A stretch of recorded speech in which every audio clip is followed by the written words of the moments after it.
I had been looking forward to this trip for months. A week alone in a remote cabin, deep in the Oregon wilderness. No emails, no phone calls, no distractions. Just me, a pile of books, and the silence of nature.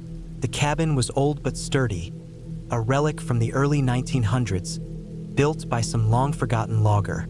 I found it through an obscure rental website, the kind of place that promised absolute solitude. That's exactly what I wanted. The drive up was rough. The last 20 miles were nothing but a winding dirt road barely wide enough for my truck. Tall pines pressed in on both sides, their trunks stretching endlessly toward the sky. I had no cell service by the time I passed the last town, and I didn't expect to get it back until I left. That was fine by me. When I finally arrived, the cabin looked exactly like the photos. Weathered wood, a pitched roof, a wraparound porch. It sat in a small clearing, surrounded by thick trees. There was a lake about half a mile away, just beyond a narrow footpath. The air smelled fresh, untouched. Inside, the cabin was simple. A stone fireplace, a small kitchen with an old gas stove, a bedroom with a sagging mattress, and a bathroom with weak water pressure. There was a generator out back, along with a small shed filled with chopped firewood. It was everything I needed. The first night was peaceful.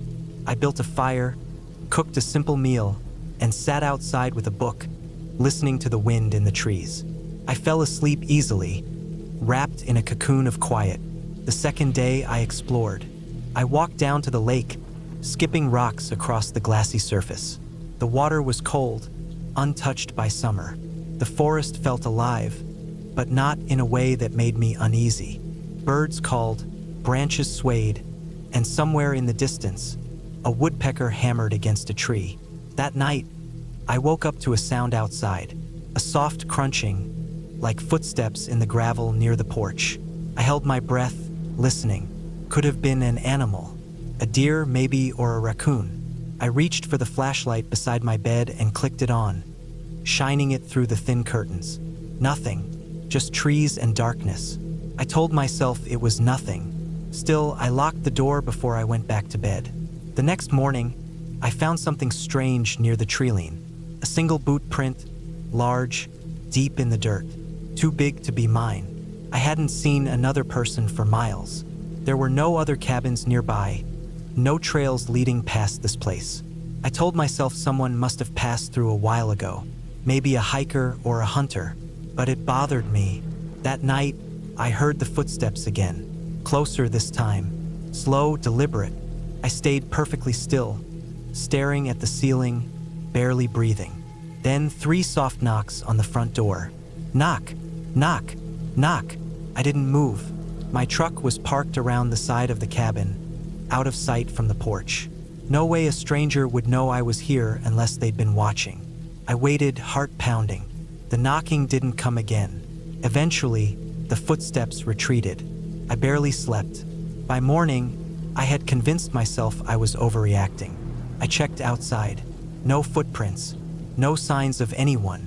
Maybe I dreamed it. Maybe the wind had knocked a branch against the door. The day passed quietly. I read, chopped some firewood, and cooked a big meal. The solitude started to feel heavy. The silence stretched. I started thinking about the boot print again, the knocking. I decided to leave a day early. But that night, everything changed. I woke up to the sound of something scraping against the window. Slow, deliberate. A nail, a blade, something hard against the glass. I sat up, pulse hammering. My flashlight was on the nightstand. I grabbed it, flicked it on.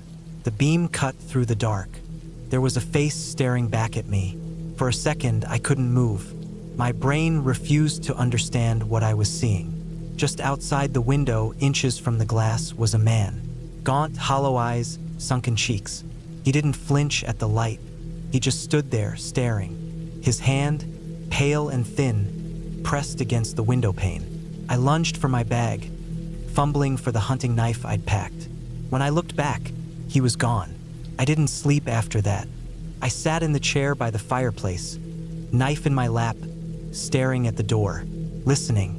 At some point, exhaustion won. My eyes closed. When I woke up, the sun was rising. The first thing I did was check outside. My truck tires were slashed. All four. The footprints led back into the woods. I packed what I could and left on foot. The nearest town was 20 miles away. I had no choice. I kept my knife in one hand, my flashlight in the other, constantly looking over my shoulder. The forest felt different now. Every sound made my skin crawl. Every shadow felt like it was watching. I walked for hours. The sun rose higher. My legs ached. Then I saw the cabin. My cabin. I had been walking in circles. Panic gripped me. I had followed the road.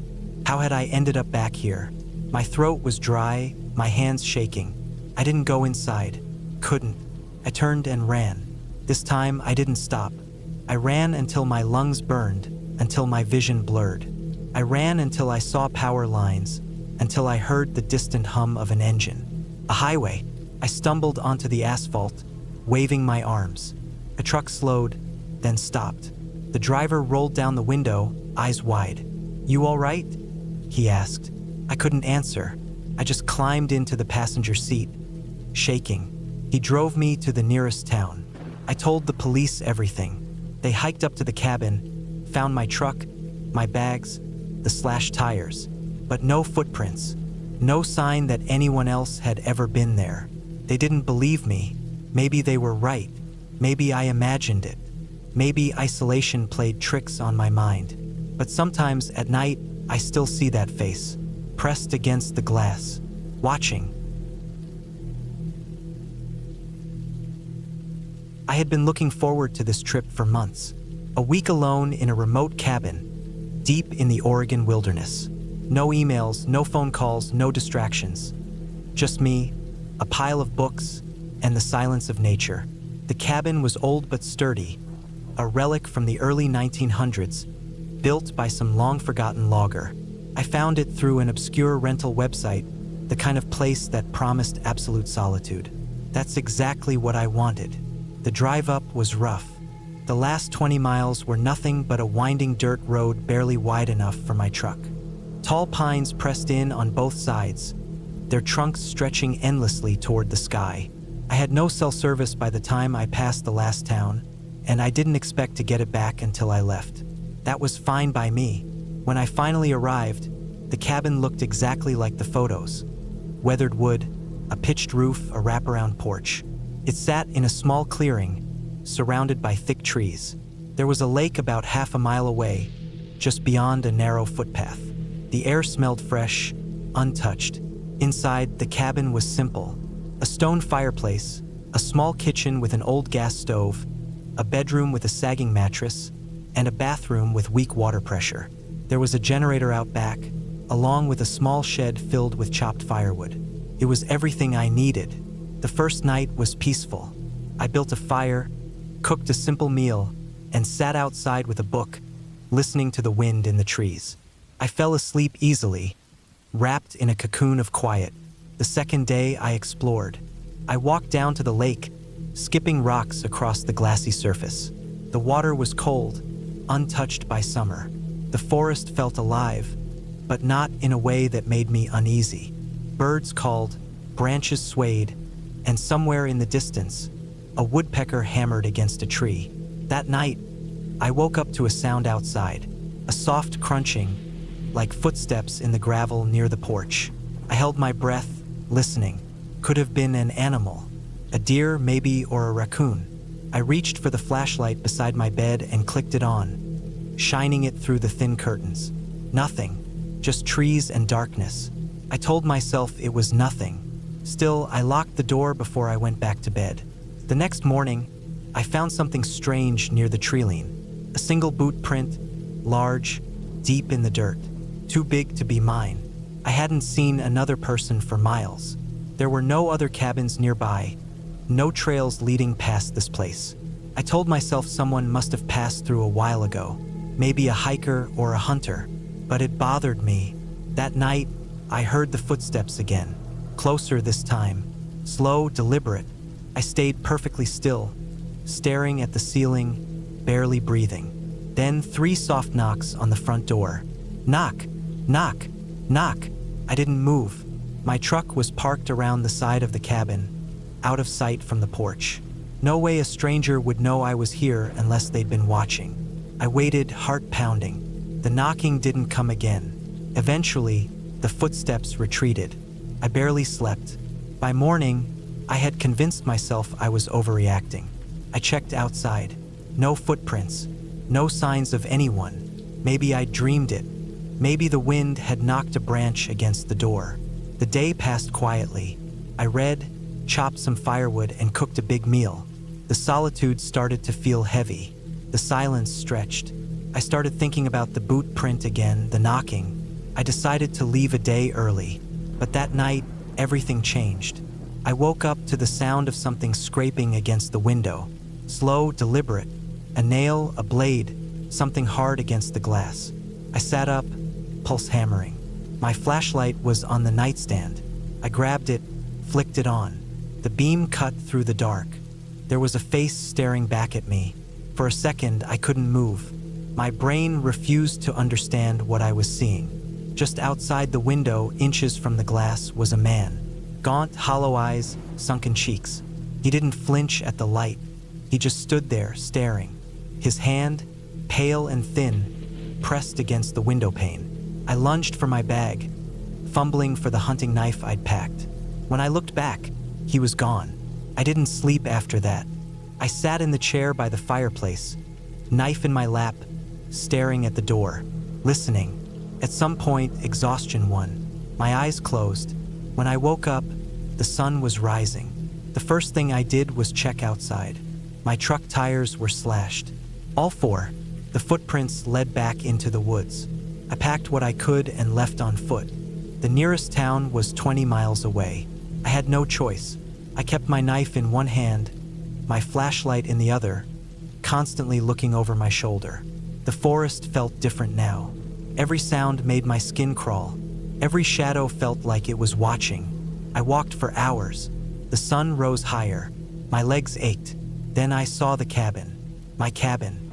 I had been walking in circles. Panic gripped me. I had followed the road. How had I ended up back here? My throat was dry, my hands shaking. I didn't go inside. Couldn't. I turned and ran. This time I didn't stop.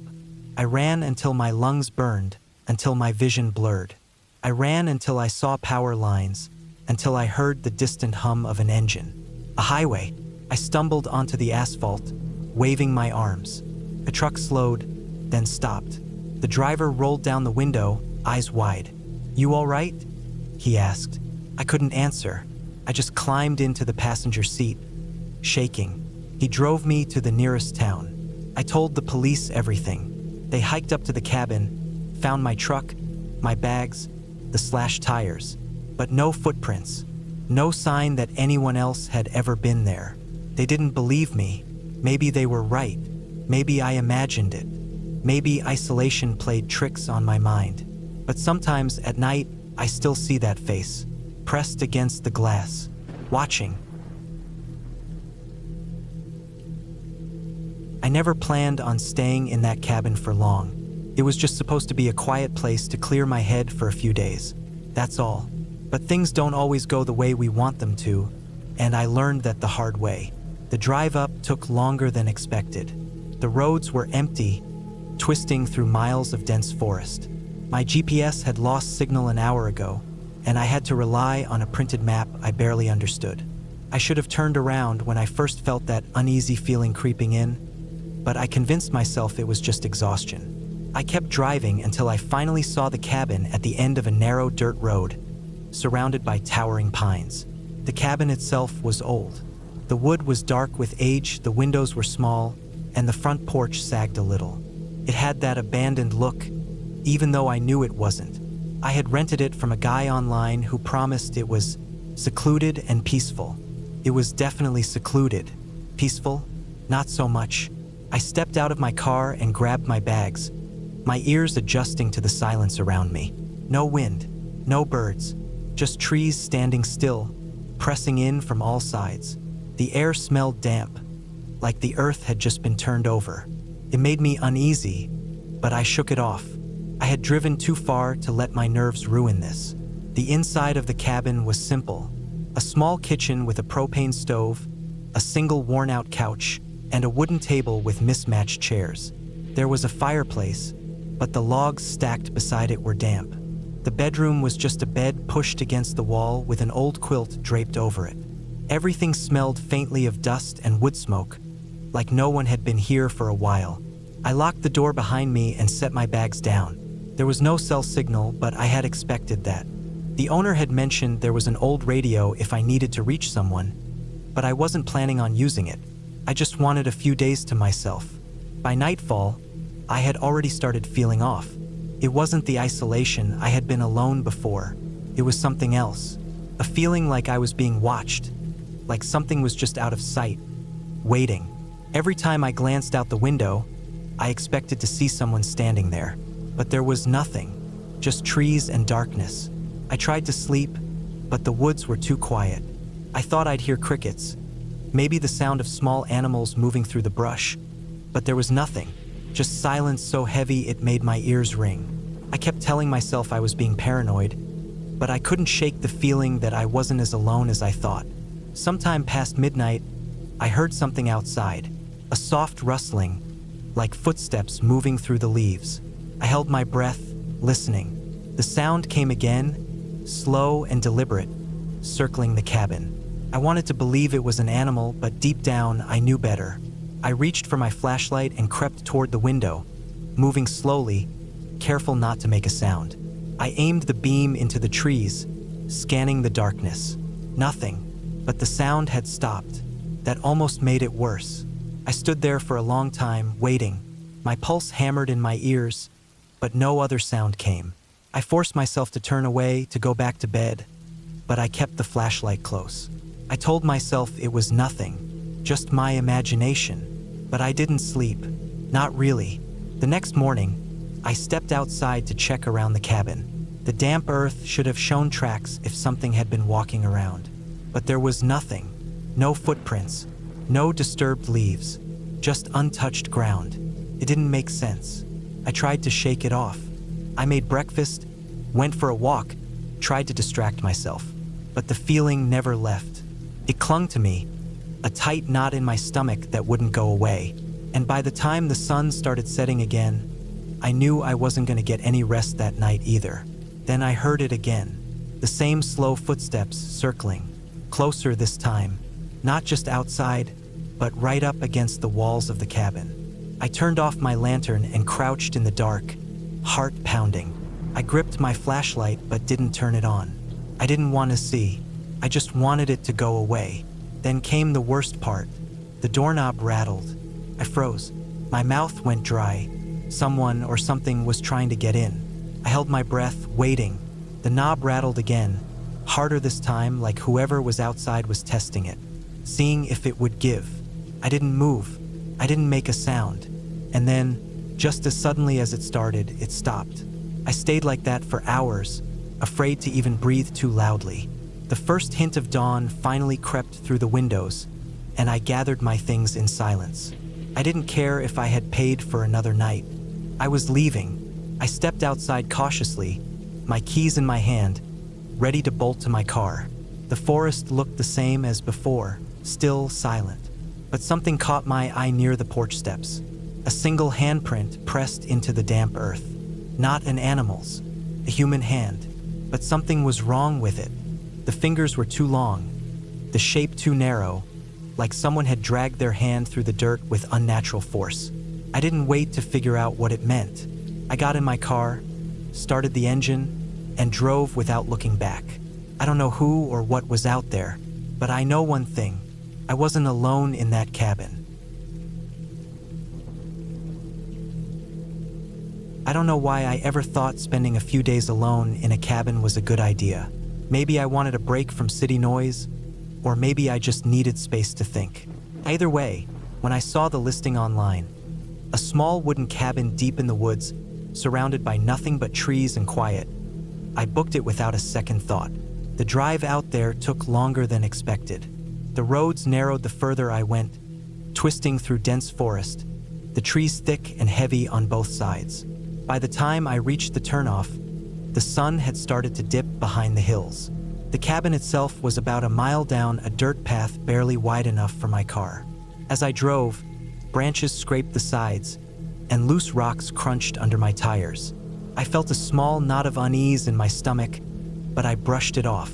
This was what I wanted: seclusion. The cabin was exactly like the pictures. Small, old, with a slanted roof and a wraparound porch. A single light bulb hung above the door, flickering slightly. The key was in a lockbox, just as the owner had promised. I let myself in, flipping on the lights. The inside was simple: wooden walls, a small kitchen, a single bedroom with an old iron-framed bed. There was a fireplace, a couch, and a few dusty books on a shelf. It smelled faintly of pine and something else, something stale. The first night was quiet, too quiet. I was used to the hum of the city, traffic, sirens, the distant murmur of people. Here, the silence was thick, pressing. Every time the cabin creaked, I noticed. Every rustle outside made me pause. I told myself it was just the woods settling, the wind shifting the trees. I went to bed early but lay awake for hours, staring at the ceiling, listening. The second day, I tried to settle in. I made coffee, walked around the property, read one of the dusty books. There was no cell service, which I'd expected, but it felt different knowing I couldn't reach anyone if I needed to. Around midday, I took a hike through the woods. The air was crisp, the trees towering above me, their branches interlocking overhead like a tunnel. I followed a small trail that wound deeper into the forest, taking my time. About an hour in, I noticed something strange. The trail had been well worn up to that point, but suddenly it just stopped. No more footprints, no more packed down dirt, just untouched forest floor. It didn't make sense. I turned back, but the path behind me looked different, like the trees had shifted, closing in. My chest tightened. I wasn't lost. I knew the general direction of the cabin, but something about the woods felt wrong. I hurried back, forcing myself not to run. That night, the unease grew. As I lay in bed, I heard something outside, not the usual rustling of small animals. This was slow, deliberate. Footsteps. My breath caught in my throat. I stayed completely still, listening. The sound moved around the cabin, pausing near the front porch. Then, a soft, rhythmic tapping, like fingers against the wood. I didn't move. I barely breathed. After what felt like forever, the sound stopped. The footsteps faded. I waited longer than I probably needed to before I finally forced myself up. I crept to the window, peering out. Nothing but trees and darkness. The next morning, I checked around the cabin. No footprints. No sign that anyone had been there. Maybe I'd imagined it. Maybe the woods were just messing with me, but I couldn't shake the feeling of being watched. I spent the day trying to distract myself. Reading, chopping wood, anything to keep my mind occupied. But as the sun dipped lower, that familiar sense of dread crept in. I didn't want to be there when night fell. I decided I'd leave first thing in the morning. That night, I locked the door, barricaded it with a chair for good measure. I sat up in bed, flashlight clutched in my hand, listening. Hours passed. Nothing. Then, the doorknob rattled. Slowly, methodically, like someone was testing it. I held my breath, my heart pounding so hard I thought it might shake the walls.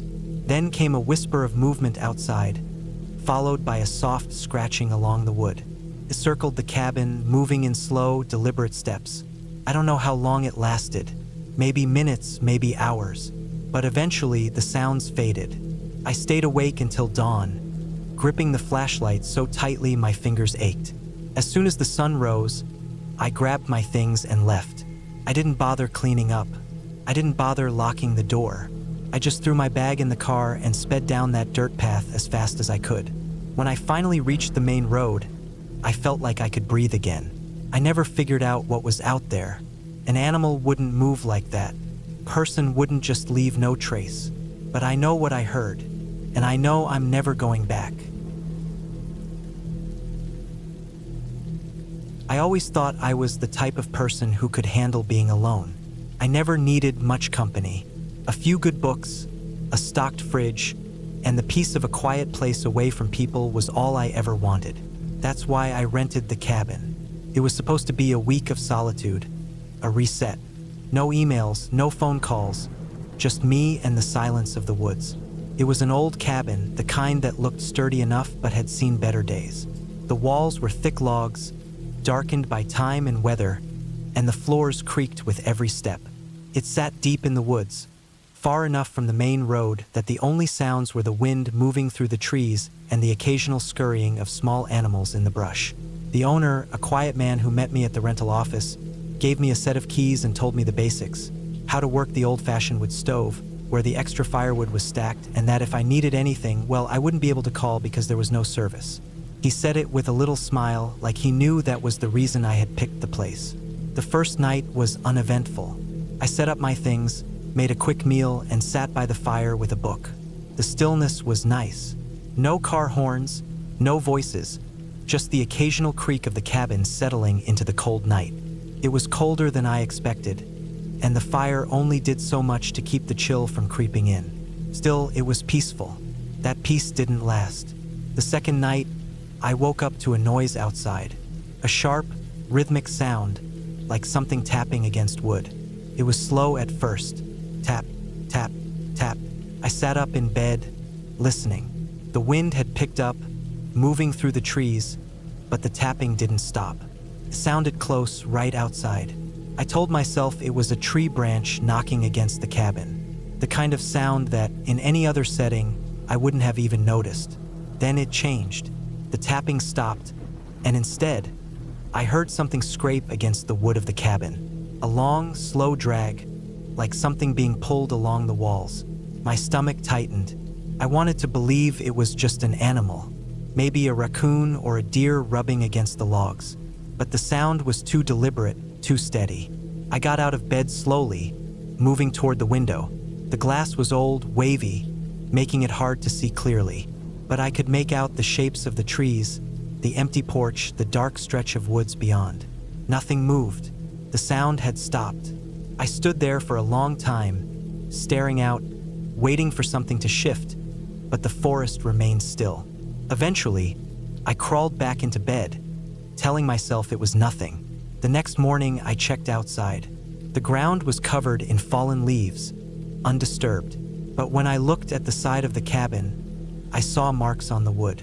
Long scratches, deep grooves that hadn't been there before. My chest tightened. They weren't from an animal. They were too deliberate, too uniform. I tried to shake it off. Maybe they had always been there, and I just hadn't noticed. The cabin was old. It wasn't impossible. Still, something about them made me uneasy. I spent the day keeping myself busy, chopping wood, hiking a little, trying to enjoy the isolation. By the time the sun started setting, I was feeling better. I cooked dinner, read by the fire, and when I went to bed, I told myself the night before had been my imagination. But then I heard it again. The tapping started at midnight. Slow, deliberate, closer this time. I could hear it right outside my bedroom wall. I held my breath, listening. Then the scraping, a long, slow drag against the wood. My body locked up. I waited for it to stop. Didn't. Then something knocked against the window. Not a tap, not the sound of a branch brushing against the glass. A knock, a firm, deliberate knock. I turned my head slowly, my heart hammering so hard I could feel it in my throat. The window was small, the glass old and dark. But in the dim light of the moon, I saw it. A shape, a silhouette just outside the glass. Someone was standing there. I didn't move, couldn't. I just stared, my breath coming in short, sharp gasps. The figure didn't move either, just stood there watching. I don't know how long we stayed like that. Could have been seconds, could have been minutes. Then slowly the figure moved, not away, down, crouched, lowering itself until I couldn't see it anymore. That was somehow worse. I stayed in bed until the first light of morning. My muscles locked so tight they ached. When I finally got up the courage to check outside, the ground below my window was disturbed. Leaves kicked aside. The dirt scraped in a pattern that looked almost like footprints. I packed my things. I didn't care that I had paid for a full week. I wasn't staying another night. As I loaded my bags into the car, I glanced back at the cabin one last time. That's when I saw it. The scratches on the wood. There were more now, deeper. But this time, they weren't just random marks. They formed letters. Leave. I didn't hesitate. I got in the car, started the engine, and drove. I didn't stop until I was miles away, back on the highway, the trees thinning out in the rearview mirror. I don't know who or what was out there, but I know I wasn't alone in those woods. And I know that if I had stayed, I wouldn't have made it out. I woke up to the sound of something scratching at the cabin door. It wasn't a loud noise, more like a slow, careful scraping, like whatever was outside didn't want to wake me, but it had. I lay there, staring up at the ceiling, the heavy weight of sleep still pressing down on me. My brain was slow to react, still caught somewhere between waking and dreaming. The air inside the cabin was stale. I could smell the burnt-out fire from last night, mixed with the damp wood of the old walls. I had rented this place for a week. Just me, alone in the mountains, far away from work, people, everything. It was supposed to be a break. I wanted to clear my head, reset. But right now, lying in bed with my heart pounding, I didn't feel relaxed. I felt trapped. The scratching stopped. Silence stretched out, heavy and suffocating. I listened, waiting for it to start again. When it didn't, I sat up, pulling the blankets off me. My phone was on the nightstand, but when I grabbed it, the screen was dark, battery dead. I cursed under my breath. I had meant to charge it before bed, but I must have forgotten. Now, if something was wrong, I had no way to call for help. I swung my legs over the side of the bed, my feet touching the cold wooden floor. The cabin was small, just one open room with a kitchenette, a tiny bathroom, and a wood stove. The door was directly across from where I slept. It was an old thing, thick wood with a single latch. I had locked it before going to bed. I was sure of it. I stood up, moving carefully, not wanting to make any noise. I didn't know why I was being so cautious. It was probably just an animal, a raccoon maybe, coyote, something looking for food. That's what I told myself as I walked toward the door. But still, my hands felt clammy, and my stomach was tight with unease. I reached the door and placed my ear against it. I held my breath, listening. Nothing, just the sound of the wind moving through the trees outside. I let out a slow breath and exhaled. It was probably nothing, but when I stepped back, I noticed something. The latch. It was unlocked. I was absolutely sure I had locked it before bed. I always did. It was a habit, a reflex. My stomach twisted. Had I forgotten? Was I just imagining things? Maybe I had been more exhausted than I thought last night and left it undone. Or maybe, no, I wasn't going to go down that road. It was unlocked. That's all. No reason to freak myself out over it. Still, I checked the rest of the cabin just in case. I pulled open the bathroom door, empty. The tiny closet, empty. I even looked under the bed, feeling stupid for doing it, but still relieved when I saw nothing but dust and old floorboards. Everything was fine. The cabin was empty. I was alone. I pushed the door latch back into place, securing it this time. Then, because I still felt uneasy, I grabbed one of the wooden chairs from the small table and wedged it under the handle. A backup, just in case. The sky outside was turning gray with early morning light. I wasn't going back to sleep now, so I decided to make coffee. The water pump in the sink let out a low groan as I worked the handle, filling the kettle before setting it on the stove. I kept glancing back at the door, expecting to see the latch undone again, but it stayed shut. By the time the coffee was ready, I had almost convinced myself it was all in my head, just my brain playing tricks on me. But as I sat down at the table, cup in hand, something caught my eye through the window. Footprints, right outside the cabin. I froze, my breath catching in my throat. The ground was damp from last night's rain. And there, in the muddy earth just beneath the porch, were clear footprints leading straight to my door. Human footprints. I felt my stomach drop. They weren't mine. They were too big, too wide. And the worst part? There were no footprints leading away. Whoever had been outside my cabin had never left. A deep, cold fear settled in my chest. I grabbed the fireplace poker, my only real weapon, and slowly moved toward the window. My heart pounded as I peered outside, scanning the trees, the bushes, every shadow between the trunks. Nothing. I swallowed hard, gripping the poker tighter. If the footprints came up to the cabin but didn't leave, there were only two explanations. Either they were old, left before the rain, or whoever made them was still out there. Hiding. I didn't move. I didn't breathe. I stood there for what felt like forever, staring out at the tree line, waiting for something, anything, to move. But the forest was still. Too still. The usual morning sounds, birds, insects, the rustling of leaves were missing. The silence felt unnatural, like the whole world was holding its breath with me. Then, just as I was about to step back, something shifted.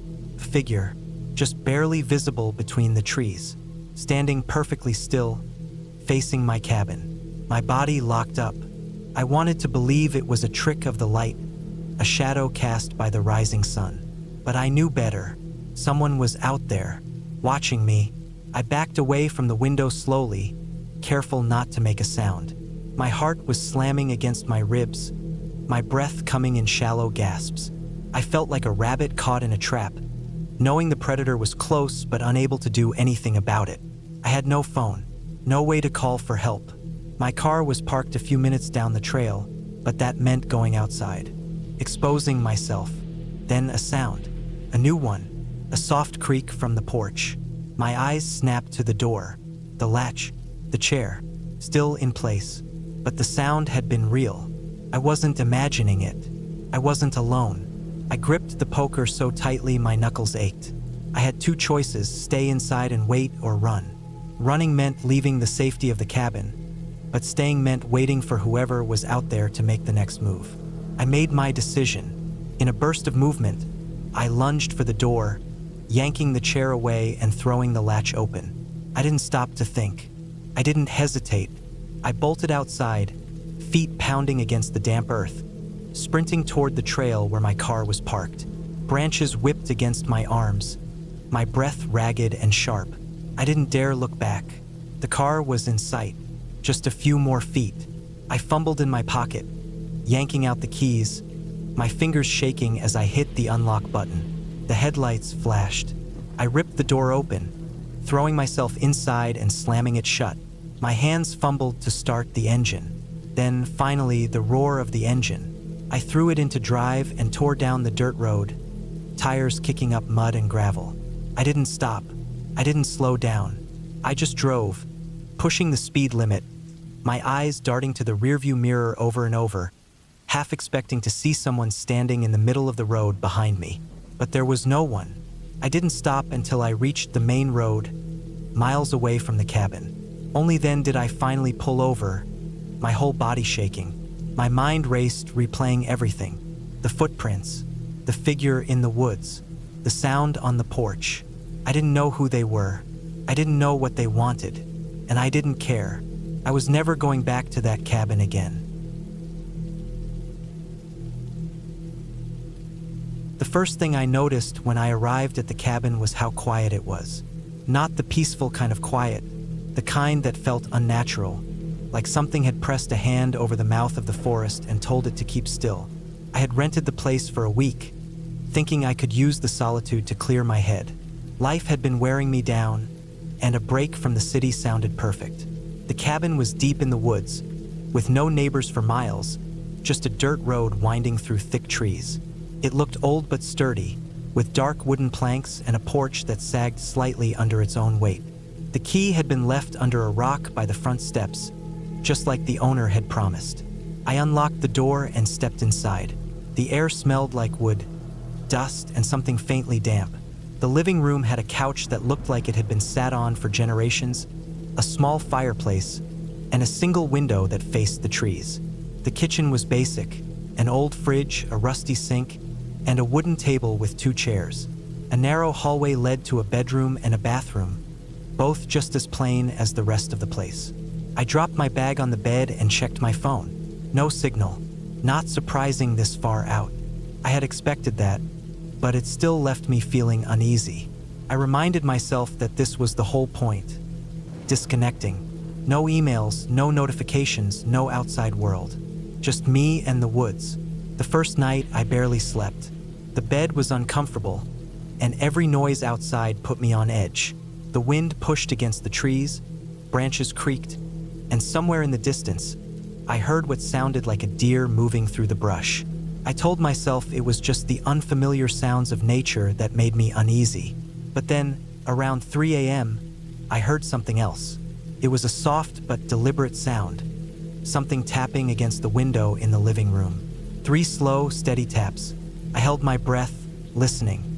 It didn't happen again. After a few minutes, I convinced myself it had been a branch or maybe just my imagination playing tricks on me.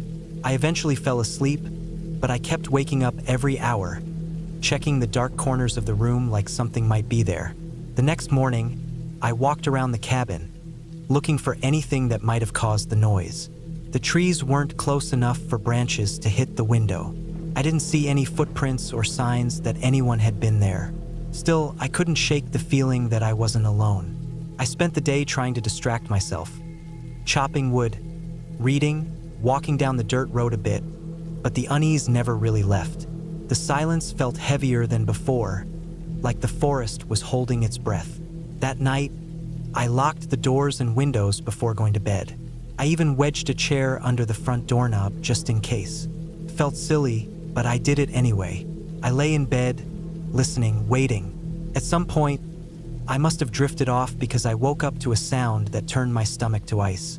The front door handle was moving, not rattling, not shaking violently, just turning, slowly and deliberately.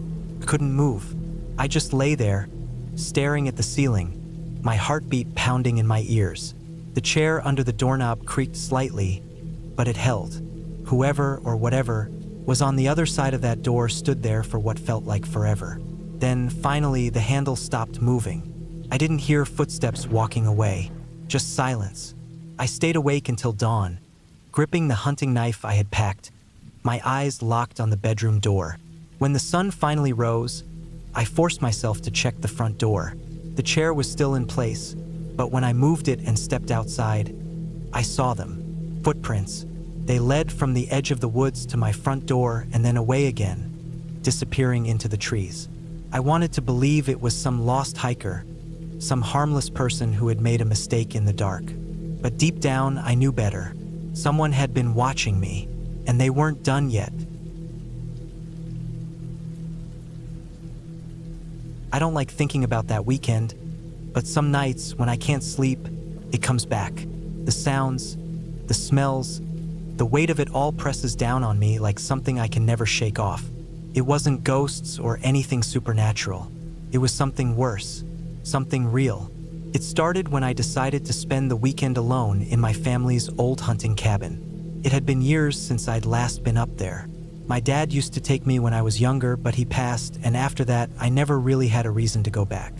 Life got in the way, and the cabin just sat there and used, forgotten. But I needed a break, some space to clear my head. I told myself I'd spend a couple of days hiking, maybe doing some fishing. It was supposed to be peaceful. The drive up was long, winding through narrow mountain roads lined with dense trees. The further I went, the more I felt that familiar isolation creeping in. No phone signal, no people, just endless forest. It was a little unsettling, but I told myself that was the point, to get away from everything. When I finally reached the cabin, it looked just like I remembered. A small, single-story structure, made of old, weathered wood with a slanted tin roof. The front porch sagged slightly, and the windows were clouded with dirt. I unlocked the door, pushing it open with some effort. Inside, the air was stale, thick with the smell of wood and dust. I spent the first hour cleaning up, brushing away cobwebs, checking for any signs of animals that might have gotten inside. Everything seemed fine. The generator still worked, giving me light, and the old gas stove in the kitchen fired up without issue. I unpacked my things, set up my sleeping bag on the old cot, and sat down on the small wooden chair near the window. The forest outside was dark already, the trees shifting slightly in the wind. The first night was uneventful. I listened to the crackling of the fire in the old stone fireplace, read a few pages of a book, and eventually fell asleep. It wasn't until the next day that things started to feel off. It was small things at first. I woke up feeling uneasy, like someone had been watching me through the night. I brushed it off as paranoia. The isolation was messing with my head. But then I noticed something strange. My bag, which I had left zipped up, was open. Nothing was missing, but it was open. I knew I hadn't done that. I shook it off, forced myself to go about my day. I hiked for a few hours, took in the fresh air, let my mind relax. But even out there, I couldn't shake the feeling that something was wrong. The forest was too quiet. No birds, no rustling of small animals. Just silence. I've spent enough time outdoors to know that's not normal. By the time I got back to the cabin, the uneasiness had settled deep in my gut. I double-checked the locks on the doors, made sure the windows were secured. I even kept the hatchet from the woodpile inside, just in case. That night, I woke up to a sound. It wasn't loud, just a soft, shuffling noise, like something moving outside the cabin. I held my breath, listening. The sound stopped, then started again, moving around the perimeter of the cabin. Slow, deliberate. I sat up, heart pounding. I reached for the flashlight next to my cot and pointed it toward the window. I couldn't see anything but the reflection of my own face in the glass. But I knew something was out there. I could feel it. I didn't move for what felt like hours, just sat there, listening. Eventually, the noise stopped. The next morning, I went outside to check around the cabin. At first, I didn't see anything, but then I noticed them, footprints in the dirt. They weren't animal tracks. They were human, barefoot. The prints circled the cabin, stopping just outside my window. My stomach dropped. I wanted to leave right then, but I told myself it could have been an old hunter, maybe someone passing through. But deep down, I knew that wasn't right. Whoever it was had been watching me, and they were barefoot. I tried to go about my day, but I couldn't focus. Every sound made me jump. Every shadow between the trees felt like something lurking. I kept the hatchet close, my nerves on edge. When night fell, I locked the door, jammed a chair under the handle, and sat by the fireplace, listening. Then it started again. The shuffling. This time it was louder, closer. I held the hatchet in my lap, heart hammering. Then something scraped against the wall. A slow, dragging sound. My mouth went dry. I wanted to scream, to yell at whoever was out there, but fear kept me frozen. And then the doorknob rattled. I gripped the hatchet tighter, my breath shallow. The door didn't budge, thanks to the chair, but the rattling continued, slow and testing. Then it stopped. Silence. I didn't move. I sat there until the fire burned down to embers. When the first light of dawn finally came, I forced myself to go outside. The footprints were back, circling the cabin again. But this time, they led into the trees. I didn't pack. I didn't think. I just grabbed my keys, ran to the truck, and tore out of there as fast as I could. The whole drive down the mountain, I kept checking the rearview mirror, half expecting to see someone running after me. I never went back. I don't know who or what was out there. I don't want to know. The cabin still sits there, empty, forgotten. But sometimes, late at night, I think about those footprints, about how they led away into the trees. And I wonder if whoever it was is still out there, waiting. I never wanted to spend a week alone in the woods, but life had been wearing me down, and I thought getting away from everything might help. No phone, no internet, no distractions. Just me, the cabin, and the quiet. The drive out was uneventful. A long stretch of empty road cutting through thick forest, followed by a dirt path that wound deeper into the trees. The rental cabin was old but sturdy. A single-story structure with a wraparound porch, a stone chimney, and just enough space to be comfortable but not luxurious. It had the essentials: a wood-burning stove, a small kitchen, a bedroom with a sagging mattress, and a bathroom that smelled like damp wood.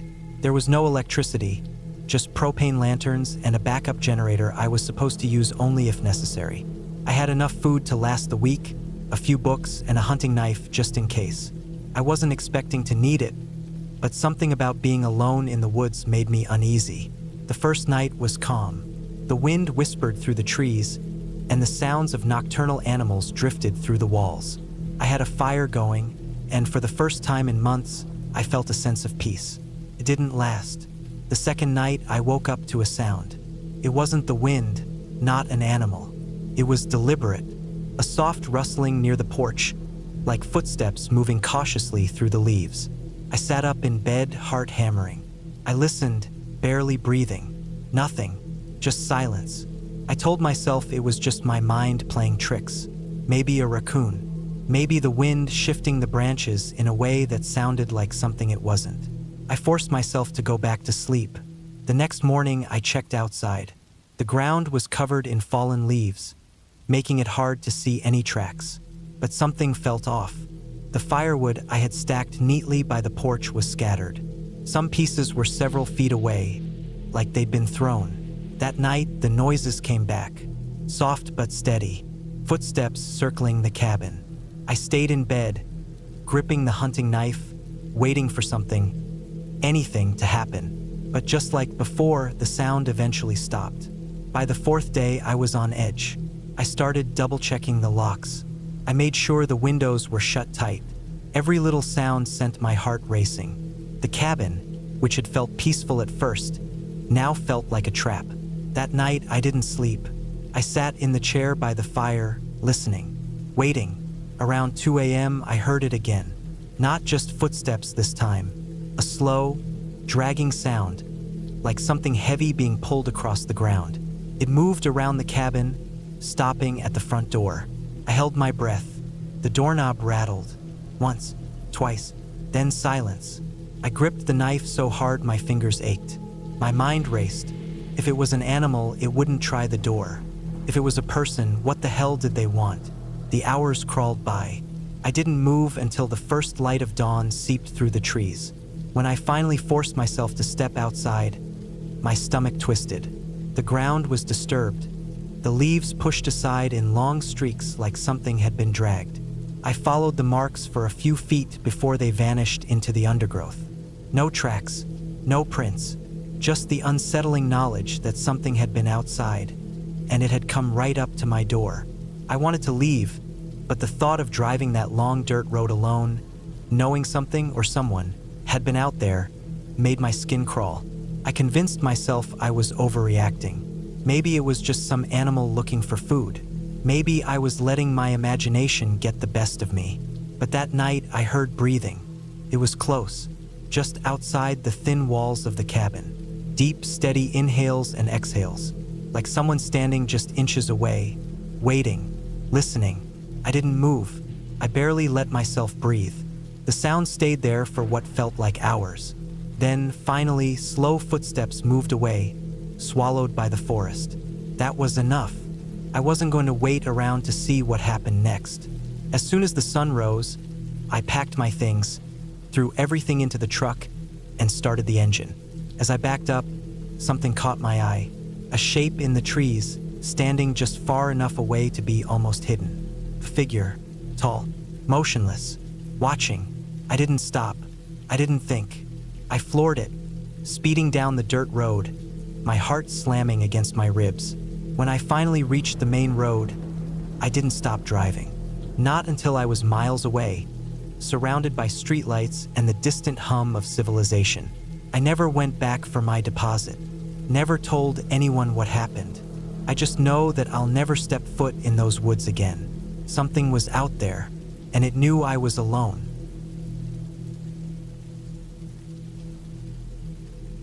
I never wanted to spend a week alone in the woods, but life had been wearing me down, and I thought getting away from everything might help. No phone, no internet, no distractions. Just me, the cabin, and the quiet. The drive out was uneventful. A long stretch of empty road cutting through thick forest, followed by a dirt path that wound deeper into the trees. The rental cabin was old but sturdy. A single-story structure with a wraparound porch, a stone chimney, and just enough space to be comfortable but not luxurious. It had the essentials: a wood-burning stove, a small kitchen, a bedroom with a sagging mattress, and a bathroom that smelled like damp wood.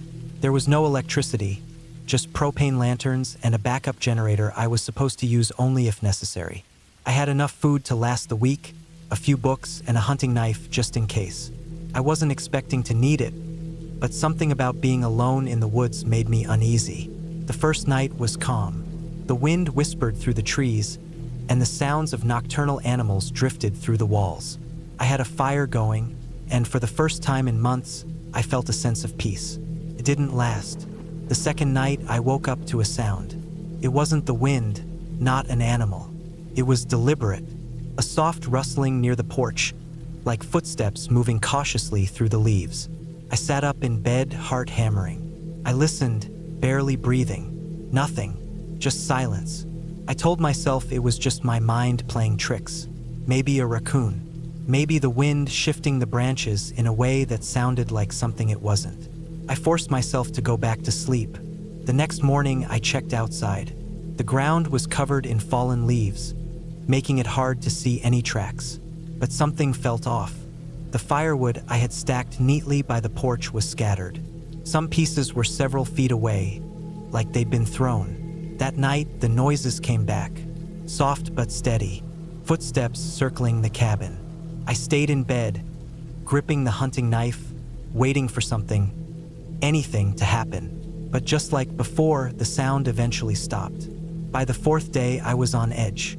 I started double-checking the locks. I made sure the windows were shut tight. Every little sound sent my heart racing. The cabin, which had felt peaceful at first, now felt like a trap. That night, I didn't sleep. I sat in the chair by the fire, listening, waiting. Around 2 a.m., I heard it again. Not just footsteps this time. A slow, dragging sound, like something heavy being pulled across the ground.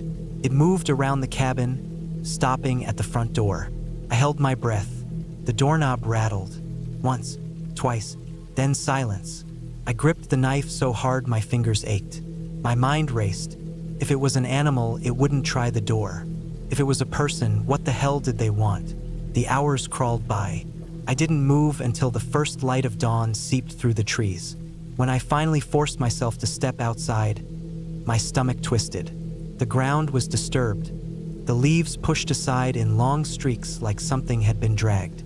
I followed the marks for a few feet before they vanished into the undergrowth. No tracks, no prints, just the unsettling knowledge that something had been outside, and it had come right up to my door.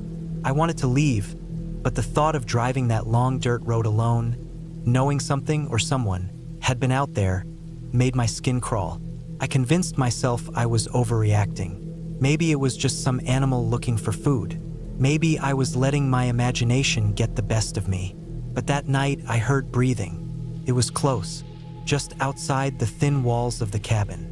Deep, steady inhales and exhales, like someone standing just inches away, waiting, listening. I didn't move. I barely let myself breathe. The sound stayed there for what felt like hours. Then, finally, slow footsteps moved away, swallowed by the forest. That was enough. I wasn't going to wait around to see what happened next. As soon as the sun rose, I packed my things, threw everything into the truck, and started the engine. As I backed up, something caught my eye. A shape in the trees, standing just far enough away to be almost hidden. A figure, tall, motionless, watching. I didn't stop. I didn't think. I floored it, speeding down the dirt road, my heart slamming against my ribs. When I finally reached the main road, I didn't stop driving. Not until I was miles away, surrounded by streetlights and the distant hum of civilization. I never went back for my deposit, never told anyone what happened. I just know that I'll never step foot in those woods again. Something was out there, and it knew I was alone. The first mistake was thinking I'd be alone. I had driven nearly 8 hours to reach the cabin, tucked deep in the mountains. It belonged to a friend of mine. More of an acquaintance, really, who had offered it to me when I mentioned needing some time away. I didn't ask too many questions. All I knew was that it was isolated, and that was exactly what I wanted. The drive up was rough. My truck struggled against the steep inclines, gravel crunching under the tires as I wound through thick, towering trees. The sun had already dipped behind the peaks, casting long shadows across the road. By the time I reached the clearing where the cabin sat, the sky had darkened to deep blue. It was smaller than I expected. A simple, single-story structure with dark wooden walls and a slanted roof. A porch wrapped around the front, and a chimney jutted up from one side. There were no neighbors, no other buildings in sight, just the vast wilderness pressing in on all sides. I killed the engine and stepped out, stretching my legs. The air was crisp and smelled of pine. It was quiet, not the peaceful kind of quiet, though, the kind that felt heavy, as if the trees were listening. I shook it off, grabbed my duffel bag, and headed inside. The interior was just as simple. A living room with a stone fireplace, a small kitchen, and a single bedroom down a short hall. It had the essentials: a couch, a table, some chairs, but not much else. The place smelled of dust and old wood. I flicked on the lights, half expecting them not to work, but the bulbs buzzed to life.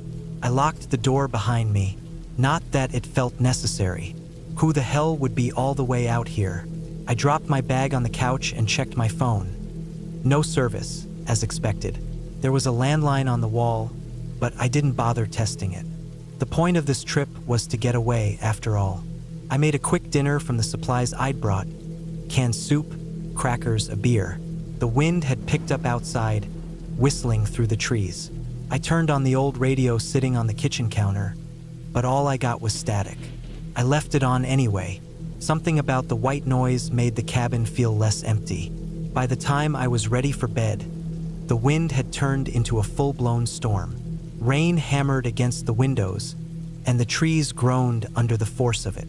I locked the front door, again, more out of habit than worry, and made my way to the bedroom. The room was small, just a bed and a nightstand. A single window faced the trees. The storm made the glass shudder in its frame. I changed into sweatpants and a t-shirt, climbed under the thick blankets, and closed my eyes. I don't know what woke me up. First, I thought it was just the storm. The wind howled outside, and the rain pounded the roof. But then I heard it, something else. A noise that didn't belong. A creak.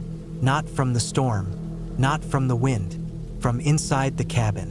I stayed still, listening. My heartbeat thudded in my ears. Another creak, this time closer. I wasn't alone. I reached under my pillow for the knife I always kept with me when I traveled. My fingers wrapped around the handle, grip tightening. I didn't move, didn't breathe. I just listened. Silence. Then, the floorboards groaned, just outside my bedroom door. I sat up, knife in hand. My pulse pounded in my throat. The door was closed. I stared at it, waiting, muscles tense. Nothing. Just the storm, the wind, the rain. I forced myself to breathe. Maybe it was just the house settling. Old cabins creaked, especially in bad weather. I stayed still for another minute, listening, but the sound didn't come again. Still gripping the knife, I slid out of bed and crept to the door. Slowly, I turned the knob and eased it open. The living room was dark, shadows stretching across the wooden floor. The front door was still locked. The windows were closed. Nothing looked out of place, but something felt wrong. The radio was off. I knew I had left it on. A chill ran down my spine. I tightened my grip on the knife and stepped into the room, scanning every corner. The couch, the table, the kitchen. Nothing. Then I saw it. The attic hatch in the ceiling above the kitchen. It was open, just a few inches, just enough to see the darkness beyond it. I hadn't even noticed an attic when I arrived. Hadn't thought to check. My breath came shallow as I stared up at the gap. The ladder was folded up, untouched. Whoever had opened it hadn't used the ladder. I backed away, my mind racing. There was no way someone had been hiding up there. No way someone had slipped inside without me hearing. I would have noticed. I would have heard. Wouldn't I? My eyes stayed locked on that sliver of darkness. My hand ached from how tight I was gripping the knife. Then the hatch moved. Not much, just a small shift, but enough. I ran. I didn't think, didn't hesitate. I bolted for the front door, unlocked it in a panic, and tore outside into the storm. The rain hit me like ice. I sprinted to my truck, yanked the door open, and threw myself inside. My hands were shaking so bad it took me 3 tries to get the key in the ignition. The engine roared to life. Headlights cut through the darkness, illuminating the cabin's porch. The front door was wide open. I didn't wait. I slammed the truck into reverse, tires spinning on the wet ground, and sped down the winding road. I didn't care if I wrecked. I just needed to get away. I drove for nearly an hour before I stopped. My hands were still shaking. My clothes were soaked. My knife was still clenched in my fist. I never went back for my bag. Never told my friend what happened. I don't even know if they ever checked the cabin after that night. But sometimes, when I'm alone in my apartment, when the house is quiet and the air feels too still, I think about that attic hatch. And I wonder what would have happened if I had stayed just a little longer. I drove up the winding dirt road, my tires crunching over the loose gravel as I climbed higher into the woods. The trees grew thicker the deeper I went, their branches stretching out over the path like skeletal fingers. The cabin was about a mile off the main road, far from anyone, far from any town. That was the point. I needed to be alone for a while. Just me, the trees, and silence. I had rented the cabin for a week, looking for a break from the city, from people, from everything. The listing described it as secluded, off-grid, and a true escape.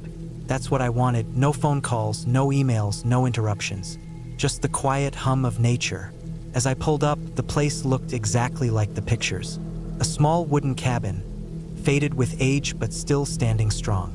A porch with a single rocking chair. The roof sagged a little on one side, but it was nothing too concerning. The forest loomed all around, thick and dark. There was no cell service out here, no Wi-Fi, just the cabin, the woods, and me. I cut the engine, and for a moment the silence was overwhelming. No traffic noise, no voices, just the occasional rustling of leaves. I grabbed my bag, stepped out, and inhaled deeply. The air smelled damp, earthy, fresh. The key was exactly where the owner said it would be, under the third step of the porch. I unlocked the door and stepped inside. The air was thick with dust and the scent of old wood. There was a fireplace against the far wall, a couch that looked like it had been there for decades, and a small kitchenette. The bedroom was down the hall, the bathroom next to it. Simple, isolated, perfect. I set my bag down, walked to the window and looked outside. Just trees. No other cabins, no roads in sight. It felt like I was the only person on Earth. By nightfall, the temperature had dropped. The woods were quiet, almost unnervingly so. I lit a fire in the fireplace, watching as the flames curled around the dry logs. Shadows danced along the cabin walls. It should have been comforting, but something about it unsettled me. Maybe it was just the loneliness setting in. I wasn't used to this kind of quiet. I tried to sleep but kept waking up. Every little sound made my ears perk up. A branch snapping, leaves crunching. I told myself it was just animals. Deer, maybe a raccoon. Nothing to worry about. But I kept my hunting knife next to my bed, just in case. The second night, I noticed something strange. Footprints in the dirt outside the cabin. Not mine. I had barely walked around since arriving. The prints were fresh, leading from the woods to the porch, stopping right at the door. I stared at them for a long time, my mind racing. Maybe another hiker had passed through. Maybe a hunter. But why come right up to the cabin? I checked the door. It was locked. Nothing inside seemed out of place. But I couldn't shake the feeling that I wasn't alone. That night, I barely slept. Every time I closed my eyes, I imagined someone standing outside, just beyond the trees, watching. I kept the fire going, the knife in my hand under the blanket. The third day, I hiked out a little, trying to clear my head. I found another set of footprints, deeper in the woods. Same size as the ones near my cabin. Someone had been out here, recently. I turned back, quickening my pace. My heart was hammering in my chest. I locked the door as soon as I got inside and pushed the couch in front of it. It felt ridiculous, but I didn't care. That night, I woke to the sound of something tapping on the window. I froze. The The fire had burned down to embers. The cabin was nearly pitch black. My breath felt too loud. I reached for my knife. The tapping came again. A slow, deliberate sound. Not wind, not an animal. It was a pattern, like someone was testing if I was awake. I didn't move. I listened. The tapping stopped. A long silence followed. Then the doorknob rattled. My stomach dropped. Someone was out there. I gripped the knife tighter, barely breathing. The doorknob rattled again, harder this time. The couch blocked it from opening, but I could hear them trying. Then silence. Minutes passed, maybe an hour. My muscles ached from holding so still. I didn't move until the first light crept through the window. I pushed the couch away slowly, listening. I cracked the door open. No footprints, no sign anyone had been there, but I knew what I heard. I packed my bag. I didn't care that I had paid for a full week. I wasn't staying another night. I threw everything into my car, started the engine, and drove, my hands shaking on the wheel. I didn't stop until I hit the highway miles away. Only then did I pull over, my heart still racing. I checked my phone. Service returned. Dozens of missed calls, messages. But one notification made my blood run cold. The cabin's security camera had sent an alert. The owner had told me it was broken, just there to scare off trespassers. But the app showed a new recording. I clicked it. The screen was dark, grainy. Then, a shape moved near the porch. A figure. Someone standing at the door, facing it for a long time, motionless. Then they turned, looking directly into the camera, and smiled.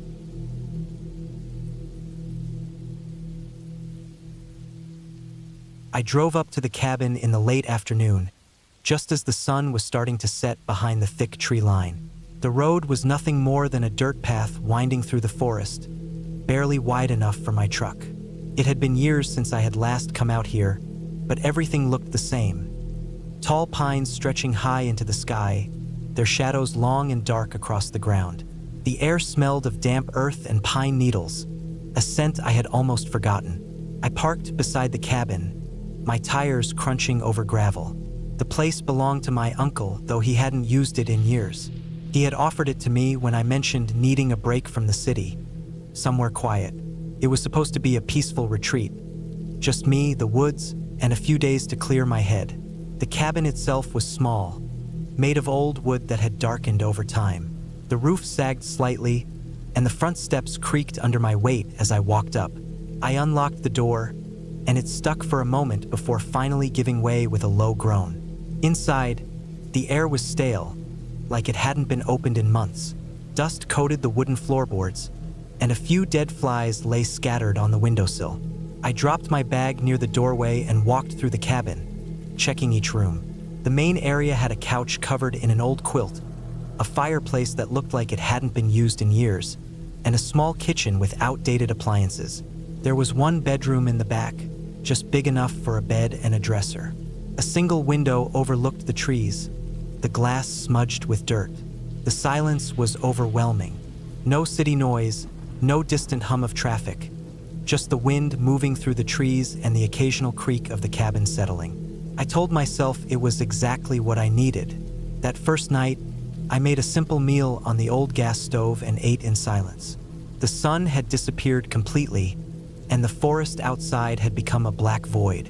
There was no phone service out here, but I had brought a few books, a flashlight, and my hunting rifle just in case. Before bed, I went outside to relieve myself. The night air was colder than I expected, and the silence pressed against my ears. As I stood there, I thought I heard something, a faint rustling deep in the woods, probably just an animal. Still, I hurried back inside, locking the door behind me. The first night was restless. The old mattress was stiff, and every little sound made me jolt awake. The creak of the walls, the wind against the windows, the faint skittering of what was probably just a mouse in the kitchen. By morning, I felt groggy but determined to make the most of my time. I spent the day gathering firewood, cleaning up the dust in the cabin, and walking through the forest. There were no trails, just endless trees stretching in every direction.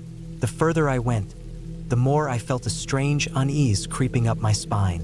Something about the forest felt off. I couldn't explain it. It wasn't anything obvious, just a feeling like I was being watched. I told myself it was just paranoia, that I wasn't used to being this deep in the woods alone. Still, I turned back earlier than I had planned. That night, things felt worse. I kept hearing noises outside, soft crunching in the leaves, the snap of a twig. I told myself it was just a deer or some other animal, but the sounds felt too deliberate.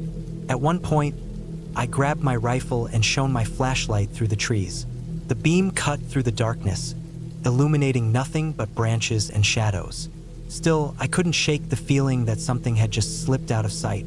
Sleep didn't come easily. At some point during the night, I woke up to a sound that sent ice through my veins. Slow, deliberate footsteps on the porch. I held my breath, my fingers gripping the rifle. The footsteps stopped right outside the door. I waited, barely breathing. Then, after what felt like an eternity, they moved away. I didn't sleep for the rest of the night. By morning, I was on edge. I tried to tell myself it was nothing, that maybe it had been a raccoon or a bear investigating the cabin. But I knew better. Those footsteps had been human. I walked the perimeter of the cabin, looking for tracks, but the ground was too packed to hold footprints. Still, I knew what I had heard. That day, I kept my rifle close. I stayed near the cabin, listening, waiting. The woods felt different now, like they were holding their breath. Night came too fast. I locked the door and blocked it with a chair. I kept the rifle beside me in bed, my ears straining for any sound. And then, sometime in the dead of night, I heard it again. Footsteps, slow, heavy. But this time, they didn't stop at the porch. They circled the cabin. I sat up, my heart hammering. The steps were deliberate, moving slowly around the cabin as if whoever or whatever it was searching for a way in. Then came the soft scrape of metal against metal. Someone was trying to open the door. I raised the rifle, aiming at the door even though I couldn't see anything in the dark. My pulse was a drum in my ears. The doorknob rattled again. Then silence. Minutes passed, maybe an hour. I stayed frozen in place, waiting, listening. At some point, the exhaustion caught up with me, and I must have dozed off because I woke up to the first light of dawn streaming through the window. I checked the door. The lock was scratched, but still intact. I didn't waste any time. I packed my bag, grabbed my rifle, and got the hell out of there. As I drove away, I glanced back at the cabin one last time. There, in the dirt beside the porch, was a single boot print, too large to be mine. I never went back. I had been driving for hours, and the deeper I got into the forest, the less my phone had signal. The GPS gave up a while ago, leaving me with printed directions I had barely glanced at before leaving. The road was narrow, barely more than a dirt path, with trees pressing in from both sides. The sky had turned a dull gray, the kind that made everything feel colder than it was. I had rented a cabin for the weekend. The listing described it as secluded, perfect for peace and quiet. And at the time, that sounded exactly like what I needed. Work had been draining. My apartment felt suffocating. And I just wanted a few days where I didn't have to hear another person's voice. But now, as I drove deeper into the woods, I started wondering if I had made a mistake. The last stretch of the road was the worst. It was barely wide enough for my car, with roots and rocks jutting out. If I got stuck out here, I had no idea how I'd get help. I hadn't passed another car for at least an hour. When I finally reached the cabin, relief washed over me. It was small, just one story, made of dark wood with a metal roof. There was a small porch, and beyond it, a lake stretched out, still and silent. It was beautiful in a lonely sort of way. I grabbed my bag and went inside. The air smelled like old wood and dust. The cabin was simple. A bed against the far wall, a fireplace, a tiny kitchen, and a bathroom that looked like it hadn't been updated in decades. No TV, no Wi-Fi, just me and the quiet. The first few hours were nice.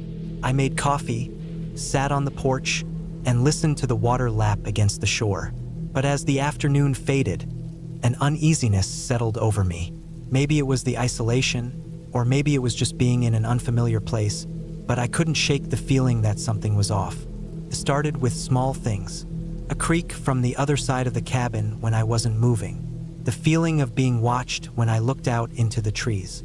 A branch snapping in the distance. I told myself it was just the forest settling, the wind, animals. That night, I locked the door and double-checked the windows before going to bed. The silence was suffocating. In the city, there was always noise, cars, voices, sirens. Out here, the quiet had weight to it. Every small sound seemed louder. I woke up in the middle of the night to something tapping against the window.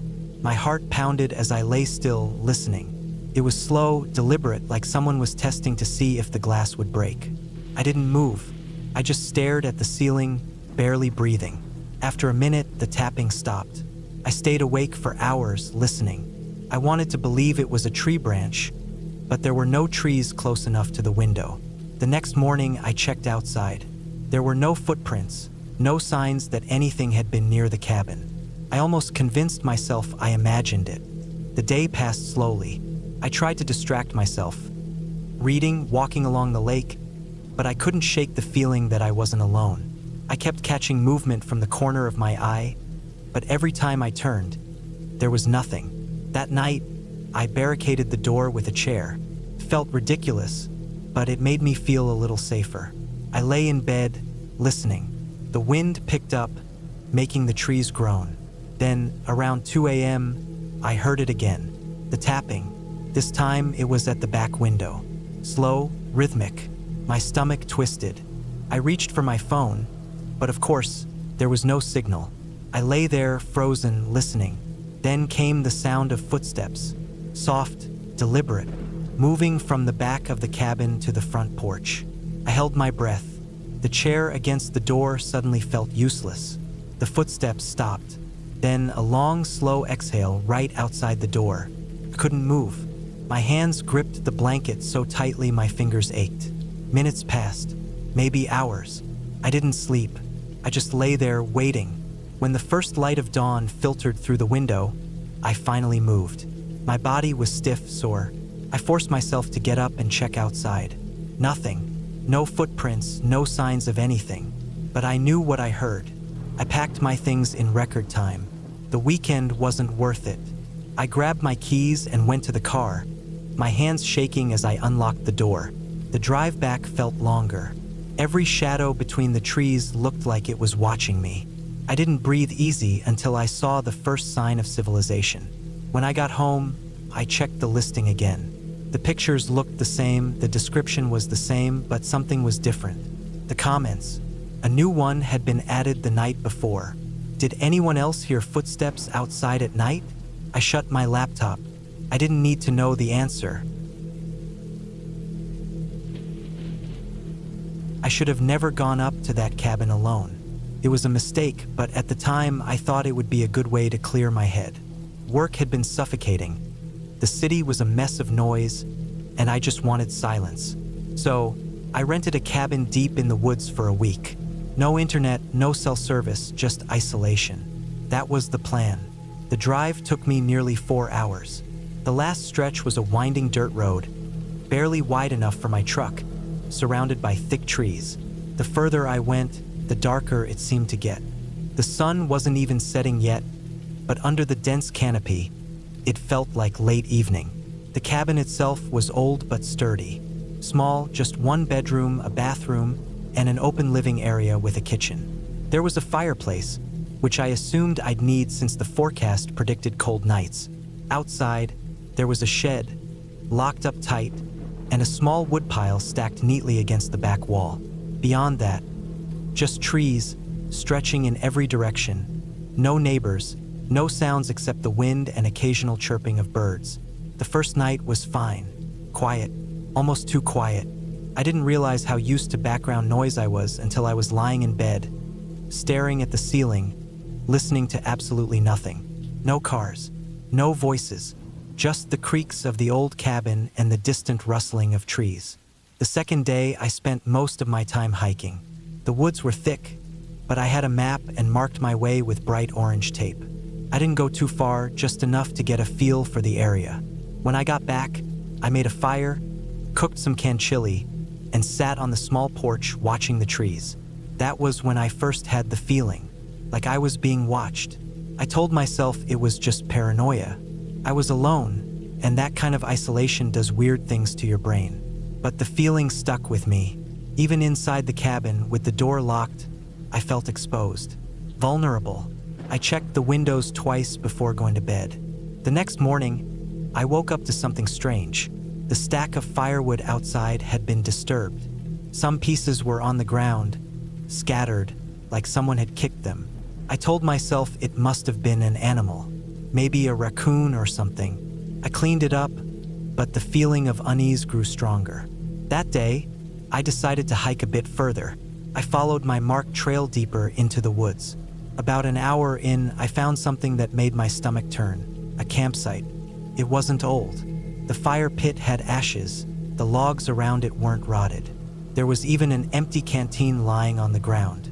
Someone had been there recently, but there were no tents, no backpacks, no signs of anyone actually living there. Just the remains of a fire and a few scattered items. I left immediately. The whole way back, I kept checking over my shoulder, half expecting to see someone standing in the trees. That night, I locked the doors and shut the curtains. I couldn't shake the feeling that someone was out there. Around midnight, I woke up to a noise. It was soft, barely audible, but in the silence of the woods, it sounded like a gunshot. Footsteps, slow, deliberate, circling the cabin. I didn't move. I barely breathed. The footsteps stopped near the front door. Then, a quiet, rhythmic tapping. Not knocking, just tapping. I stayed in bed, heart pounding, waiting. Eventually, the sounds stopped. I don't know how long I lay there before I finally fell back asleep. The next morning, I found something that made my blood run cold. The lock on the shed had been cut. The door was slightly open. I didn't want to look inside, but I had to. There was nothing in there except an old workbench and some rusted tools. But on the dirt floor, there were footprints. Fresh ones. Someone had been inside. I packed my stuff, threw everything into my truck, and got the hell out of there. The entire drive back, I kept checking my mirrors, half expecting to see someone following me. When I got home, I looked up the area. There had been reports. Missing hikers, strange sightings, people who vanished without a trace. No explanations, just disappearances. I don't know what I would have done if I stayed another night. I don't want to know. All I know is that I won't be going back. Ever. I never thought I would be the kind of person to write about something like this. But after what happened, I don't know how else to process it. This is real. Every part of it.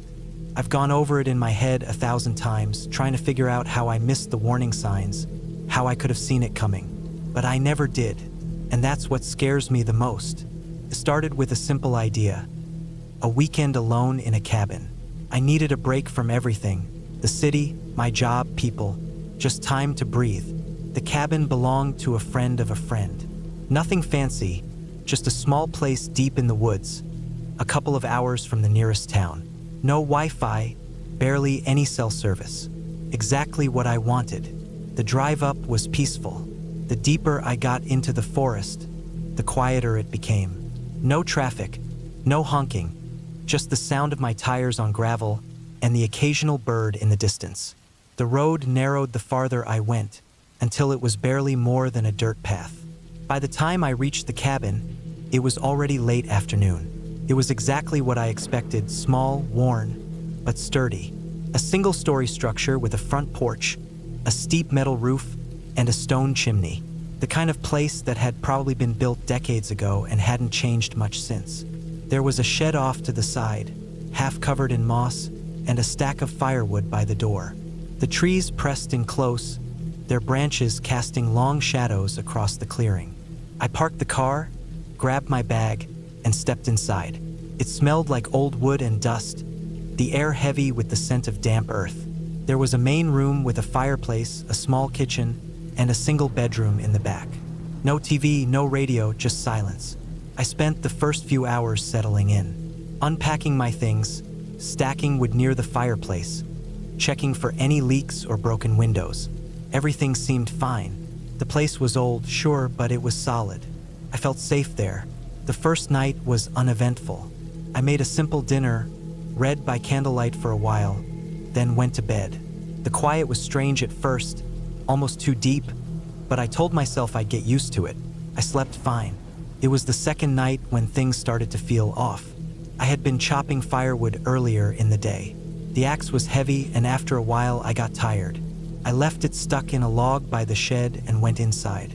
A couple of hours later, when I went back out to grab more wood, the axe was gone.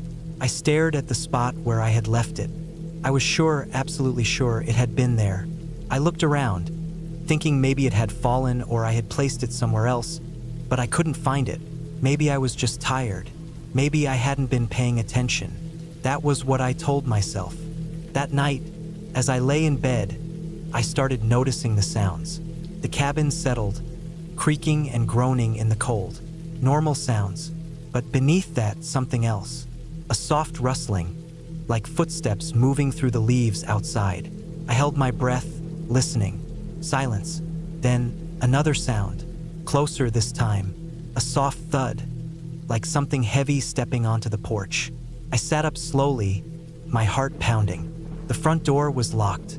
I had checked it twice before bed. I told myself it was an animal. A deer, maybe, but something didn't feel right. I reached for the flashlight by my bed and flicked it on. The beam cut through the darkness as I pointed it toward the window. The glass was old, streaked with dust, but I could still see outside. The porch was empty. I exhaled, letting my shoulders relax. Just my imagination. But then, as I turned away from the window, I heard it again. The sound of something moving right outside the door. I didn't sleep much after that. By the next morning, I had convinced myself I was overreacting. I had barely slept, and the isolation was probably getting to me. I decided to go for a hike, clear my head. There was an old trail behind the cabin that led deeper into the woods. The forest was dense, the air thick with the smell of damp leaves and pine. Sunlight barely made it through the canopy, casting everything in a dim, greenish light. I walked for a while, listening to the distant sound of birds, the rustling of branches in the wind. Felt peaceful, until I saw the footprints. They weren't mine. They were larger, deeper. Someone had been walking the same trail recently. The prints led off the path, disappearing into the trees. I stood there for a long time, staring at them. I wasn't alone out here. A cold knot formed in my stomach, but I forced myself to keep moving. There was no one around. The cabin was miles from anywhere. It had to be old prints. That night, I locked the door and wedged a chair under the handle. I kept the flashlight beside me, listening to every sound outside. The rustling came back, the soft footsteps, but this time something was different. A sound low and deliberate, the slow, creaking movement of the doorknob turning. I froze, my breath caught in my throat. The door was locked. The chair was wedged tight against it. But whoever was outside, they were trying to get in. I didn't move. I didn't make a sound. I just sat there, heart hammering, staring at the door. After what felt like hours, the sound stopped. The footsteps retreated, fading into the night. I didn't sleep at all. By morning, I had made up my mind. I was leaving. I packed my bag, grabbed my keys, and stepped outside. Everything was exactly as I had left it, except for one thing. The axe, the one that had gone missing, was back. It was sticking out of the porch railing, buried deep in the wood. I didn't stop to think. I got in my car and drove. I didn't look back. It took me hours to calm down, and even now, I don't know what to make of it. But I know one thing for sure. Someone was out there, watching, waiting, and they wanted me to know it.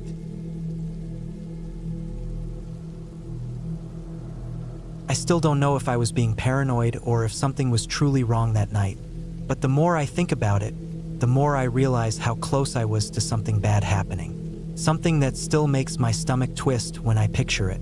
It started with a trip, just a short one, a weekend away from the city, some time to clear my head. The cabin belonged to an old friend, but he wasn't using it and he offered it to me for a few days. I accepted without hesitation. The drive up was quiet. The roads were long, stretching through miles of dense forest with no signs of life except the occasional deer darting into the trees. By the time I arrived, the sun was starting to dip behind the hills, casting an orange glow over the treetops. The cabin was simple. One floor, a small porch, a chimney that looked like it hadn't been used in years. There was a shed out back, half hidden by the tree line. The place smelled like wood and dust, but it felt solid, safe. I unpacked quickly, setting my bag near the couch and tossing some food in the fridge. There was no cell service, which I expected, but it still felt strange seeing the no signal message on my phone. I had a book, a few beers, and enough food to last me the weekend. I figured I'd be fine. The first night was uneventful, a little too quiet. I kept the windows shut even though it was warm, just a habit. There was something unsettling about being alone in the woods with no way to call for help. But I pushed that thought away and told myself I was overthinking. I woke up around 2 a.m. to a sound outside. At first, I thought it was an animal, branches breaking, leaves crunching. But after a few seconds, it stopped.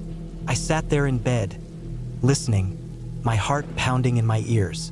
Then, another sound, closer this time, like something heavy shifting its weight. I told myself it was just a deer or a raccoon, but when I finally forced myself to look outside, there was nothing, just darkness, trees swaying in the wind. I went back to bed, but I didn't really sleep after that. The next day, I did my best to shake it off. I spent the morning chopping some wood, figuring I'd use the fireplace that night. The day passed without anything unusual, but as the sun went down, I felt that same unease creeping back. I locked the door before it was even fully dark, sat on the couch with a beer, trying to read, but my mind kept drifting back to the noises from the night before. Around midnight, I heard it again.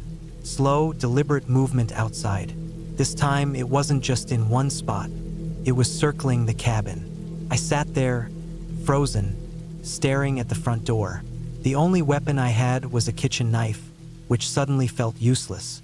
Then something knocked. 3 slow, heavy knocks. I didn't move. I barely breathed. Every nerve in my body screamed at me to stay still, to wait. The knocking came again, louder this time. I wanted to believe it was just some hiker who got lost, but no one in their right mind would be out here in the middle of the night, knocking on a stranger's cabin. I didn't answer. I sat there, gripping the knife, waiting. After a few minutes, the knocking stopped. The footsteps moved away. I didn't dare look out the window. The rest of the night was silent, but I didn't sleep. Morning came and I told myself I was leaving. I packed my bag, threw everything in my truck, and turned the key. Nothing. The engine wouldn't start. My stomach dropped. I tried again. Still nothing. I checked my phone. Still no signal. I popped the hood. Not that I knew much about fixing cars, but something felt off immediately. The battery cables were loose. Not just loose, cut. My hands started shaking. Someone had done this.